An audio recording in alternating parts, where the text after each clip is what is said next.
the question you have to ask yourself is, who am I? Where am I going? What do I want to accomplish? And there are three major areas of goals that you have to think about. The first is your personal and your family goals. These are the reasons why you're alive. What do you want to accomplish for yourself and for your family? Write them down. Define them clearly. The second set of goals that you have to ask is your business, your career, your financial, your material goals. What is it that you want to accomplish in the external world? Where do you want to make your contribution? The third type of goals you have to ask about are your self-development goals. And in my estimation, your ability and your willingness and your tenaciousness in developing yourself is the key to accomplishing everything else. So here's three questions that you can ask.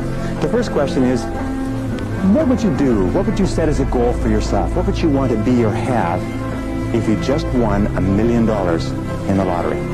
What would you do if you just won $1 million? If you had all the time and money, you're completely free to decide to do anything you wanted.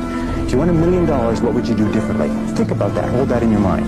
The second question is, what would you do if you just learned today that you only had 6 months to live? What if you only had 6 months to live? What would you stop doing? What would you do more of? Who would you spend time with? Now, the answer to that question is very interesting because what it tells you is what you really value.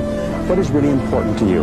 And what we have found is that self-esteem, satisfaction, happiness in life comes from getting your goals and your activities congruent with your values, with your priorities, with what you consider to be really important.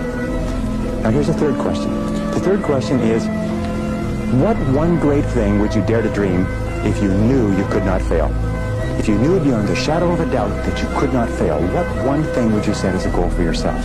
Because sometimes answering that question will tell you the one thing that you've been put on this earth to accomplish.